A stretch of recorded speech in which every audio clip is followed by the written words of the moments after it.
আসসালামু আলাইকুম সবাইকে। আপনি কি জানেন পুলিশ কিভাবে কাউকে আইনত গ্রেফতার করতে পারে? জি, আজ আমরা ফৌজদারি কার্যবিধির ধারা 46 হতে 52 পর্যন্তই জেনে নেব। ধারা 46-এ বলা আছে অ্যারেস্ট কিভাবে করতে হবে।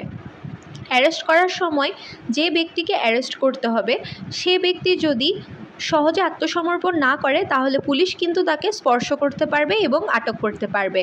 তবে ওই ব্যক্তি যদি সহজে আত্মসমর্পণ করে নেয়, তা যদি কথার মাধ্যমে হয় বা তার ব্যবহারে প্রকাশ পায়, তবে কিন্তু তাকে স্পর্শ করার কোনো দরকার হবে না।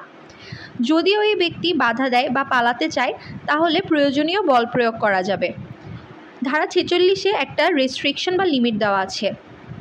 যে কোনো লোককে মেরে ফেলার অধিকার কিন্তু এই সেকশন দিচ্ছে না, যদি না ওই ব্যক্তি ক্যাপিটাল পানিশমেন্ট যেমন মৃত্যুদণ্ড বা যাবজ্জীবন কারাদণ্ডে দণ্ডিত কোনো অপরাধ করে থাকে, তাহলে তার মৃত্যু ঘটানো যাবে।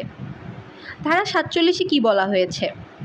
ধারা 47-এ বলা হয়েছে যদি পুলিশের মনে হয় যে যাকে অ্যারেস্ট করা হবে সে ব্যক্তি কোনো একটি জায়গায় প্রবেশ করেছে বা ওই জায়গায় আছে, তাহলে পুলিশ ওই জায়গায় প্রবেশ করতে পারবে। পুলিশ বা ওয়ারেন্ট এক্সিকিউটিং পার্সনকে সার্চের জন্য রিজনেবল অ্যাসিস্ট্যান্স দিতে হবে ওই জায়গার মালিকের বা ওই জায়গার দায়িত্বপ্রাপ্ত ব্যক্তিকে। ধারা 48-এ বলা হয়েছে ধরেন যদি সেকশন 47 অনুযায়ী পুলিশকে অ্যাক্সেস না দেওয়া হয়, মালিক বা দায়িত্বরত ব্যক্তি যদি পুলিশকে প্রপার অ্যাক্সেস বা প্রবেশাধিকার না দেয়, তবে কিন্তু পুলিশ তার অথরিটি অনুযায়ী প্রপার নোটিশ দিবে এবং অ্যাক্সেসের জন্য রিকোয়েস্ট করবে। এরপরও যদি তাকে অ্যাক্সেস না দেওয়া হয় তাহলে কিন্তু পুলিশ দরজা বা জানালা ভেঙে প্রবেশ করতে পারে। তবে সেই জায়গায় যদি কোনো পর্দানশীল মহিলা থেকে থাকে তবে কিন্তু তাকে বেরিয়ে আসার জন্য বলবে। রিজনেবল টাইমের পরও যদি ওই মহিলা বেরিয়ে না আসে তবে কিন্তু পুলিশ ওই জায়গায় প্রবেশ করবে। ধারা 48-এ মূলত এটি বলা আছে respect must be ensured to women at any cost.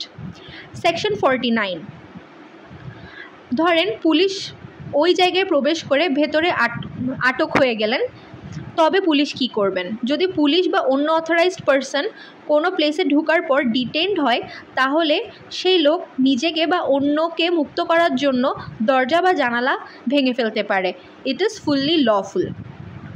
ধারা 50-এ বলা হয়েছে নো আননেসেসারি রেস্ট্রেইন, অতিরিক্ত বল প্রয়োগ করা যাবে না। কোনো অ্যারেস্টেড পারসনকে মিনিমাম রেস্ট্রেইন ছাড়া আরও বেশি বাধা দেওয়া যাবে না।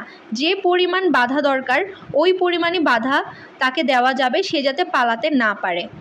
Over use of force or chaining without necessity is legally wrong.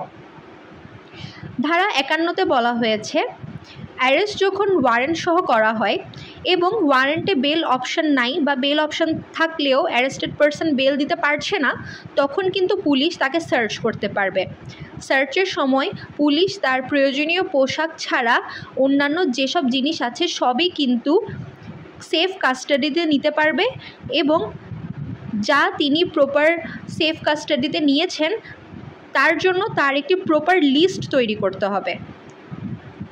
ধারা 52 আসলে একটি স্পেশাল প্রিভিলেজ যা দেওয়া হয়েছে মহিলাদের ক্ষেত্রে।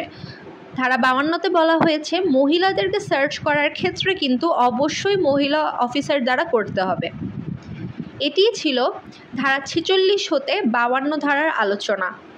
আমি বিশ্বাস করি আমি আপনাদের কাছে অনেক সহজভাবে 46 হতে 52 গ্রেফতারের পদ্ধতি তুলে ধরতে পেরেছি।